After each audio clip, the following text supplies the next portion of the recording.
Salut à tous, c'est Seb de PostDev. Cette semaine, je vous présente une nouvelle collaboration. Cette fois, ce sera avec Jason de Évolution Constante. Il vient de commencer sur YouTube, alors n'hésitez pas à faire un tour sur sa chaîne pour le soutenir et regarder ses vidéos. Je lui passe la parole. Comment gérer son stress? Dans cette vidéo, nous allons voir 8 principes pour réduire son stress. Ils m'ont été d'une grande utilité et j'espère qu'ils vous serviront aussi. On va s'intéresser au livre Comment dominer le stress et les soucis de Dale Carnegie, auteur du célèbre livre Comment se faire des amis. Il regroupe 30 principes et j'ai pris ceux qui me semblaient les plus pertinents en les rassemblant. Le tout premier principe est de vivre un jour à la fois. Derrière ce principe se trouve la notion du moment présent. En effet, nous avons tendance à stresser à cause du passé ou du futur, alors que la solution est d'être dans l'instant présent. Dale Carnegie nous relate l'histoire de Ted Bergemino, sous-officier pendant la Seconde Guerre mondiale. Il avait atteint les dernières limites de l'épuisement physique et nerveux. Il fut transféré dans un hôpital militaire et le médecin-major lui donna cette leçon. Considère ta vie comme un sablier. La partie supérieure contient des milliers de grains de sable qui tous passent l'un après l'autre, lentement et régulièrement. Quoi que nous fassions, nous ne pouvons pas faire passer plus de grains à la fois, à moins de briser le sablier. Chaque matin au lever, nous avons l'impression que nous devons mener à bonne fin dans la journée des centaines et des centaines de tâches différentes. Mais si nous les abordons séparément, l'une après l'autre, nous évitons inévitablement de ruiner notre mécanisme physique et nerveux. Donc faites comme le sablier, faites une tâche à la fois et vivez le moment présent. Le deuxième principe que j'ai envie de vous transmettre est de rassembler les faits avant de prendre une décision. Prenons le temps d'établir les faits tel un enquêteur, un inspecteur. Pourquoi c'est important ? Puisque tant que nous ne sommes pas en possession des faits, toute tentative pour trouver une solution intelligente est vouée à l'échec. Au lieu de se tracasser, mettez votre attention et votre énergie à collecter des informations. Une fois que les faits sont rassemblés, analysez-les, prenez une décision et agissez. Pour le prochain principe, l'auteur nous invite à faire une analyse minutieuse et honnête de la situation pour ensuite déterminer quelles pouvaient être les pires conséquences.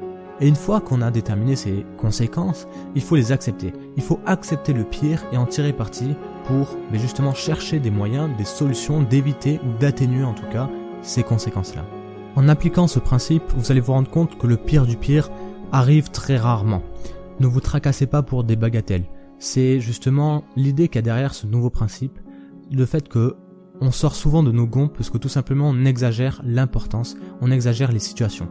Notre vie est limitée et nous gaspillons des heures irremplaçables à ressasser des rancœurs qui, dans bien des cas, seront oubliées de tous. Nous nous attardons trop à des futilités. Nous avons le choix. Nous pouvons accepter les choses telles qu'elles sont, les considérer comme inévitables et nous y adapter, ou bien ruiner notre santé par une rébellion permanente. Ce ne sont pas les circonstances seules qui nous rendent heureux ou malheureux, qui nous font stresser ou pas, mais bien les réactions qu'on a face à ces circonstances qui déterminent notre état d'esprit. Aucun être humain ne possède assez d'énergie pour simultanément lutter contre l'inévitable et se créer une existence plus riche. Il faut donc choisir entre l'un ou l'autre. Composer avec l'inévitable est sans doute la meilleure solution.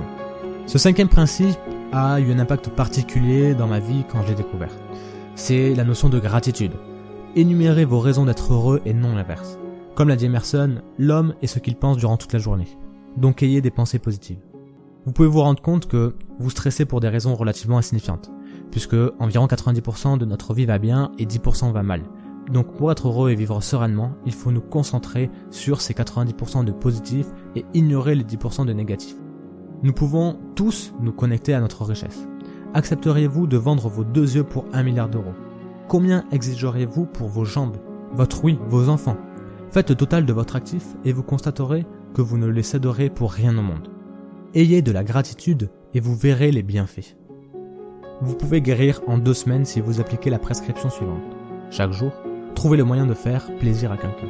Voici la citation du psychiatre Alfred Adler relatée par Dale Carnegie qui forme ce nouveau principe.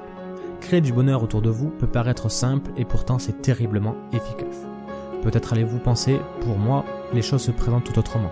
Je mène une existence ordinaire, normale, j'ai un travail qui m'occupe 8 heures par jour, et il m'arrive jamais rien de sensationnel dans mon quotidien. C'est peut-être vrai, mais j'ai envie de vous répondre, vous rencontrez certainement au moins 2 ou 3 personnes tous les jours. Et que faites-vous ? Vous contentez-vous de les considérer avec indifférence ou essayez-vous de les découvrir, de leur faire plaisir ? Cela peut être de faire un compliment à une serveuse, de demander à son coiffeur pourquoi il a choisi ce métier ou combien de clients il a coupé les cheveux aujourd'hui. Le but est de créer du bonheur autour de nous en portant attention aux autres et ça va nous créer du bonheur en nous et ainsi réduire notre stress. Le 7e principe de la vidéo est d'apprendre à accepter les critiques. Je suis incapable d'empêcher les gens de me critiquer injustement. En revanche, je peux faire quelque chose de réellement utile, à savoir décider moi-même si, oui ou non, je vais me laisser affecter par ces critiques injustifiées. Donc là, attention, je ne recommande nullement d'être justement indifférent à toutes les critiques, mais seulement envers les critiques non constructives. La sœur de Theodore Roosevelt disait « Il est impossible d'éviter les critiques, à moins d'être une statuette en porcelaine. Agis selon ta conscience, de toute façon tu seras critiqué. » Donc faites de votre mieux et surtout apprenez de vos erreurs et des critiques constructives. Le dernier principe est essentiel pour une vie sereine. Il est important d'être en forme et de ne pas succomber à la fatigue. Elle donne naissance au stress et alterne nos défenses contre toutes sortes de difficultés. Donc, pour prévenir la fatigue et le stress, reposons-nous souvent et surtout, reposons-nous avant d'être fatigués. L'auteur nous préconise de nous détendre, que cela soit dans la vie pro que dans la vie perso. Et surtout, je vous invite à analyser votre attitude. Êtes-vous confortablement installé? Avez-vous les épaules remontées? En ce moment même, à moins que votre corps tout entier ne soit détendu, vous produisez une tension et une fatigue nerveuse. Donc contrôlez plusieurs fois par jour votre posture, cela va vous permettre d'acquérir une habitude de détente et vous ressentirez les bienfaits à la fin de la journée. Dale Carnegie rappelle à quel point le stress peut être nocif pour notre santé, que ce soit notre santé mentale, physique ou psychologique, et c'est pourquoi c'est important de prendre ces principes en considération et de les appliquer au quotidien. J'espère que cette vidéo va vous aider dans votre gestion du stress. Si vous voulez en savoir plus sur le livre, vous pouvez cliquer sur le lien qui est dans la description. Je tiens à remercier la chaîne PostDev pour cette collaboration. Dites-nous en commentaire quel principe est le plus efficace pour vous et vous pouvez partager la vidéo pour aider d'autres personnes, ça fait toujours plaisir. Pour avoir plus de contenu de ce type, abonnez-vous à cette chaîne et je vous invite à venir voir la mienne pour qu'on apprenne à gérer notre stress ensemble. À très bientôt, ciao.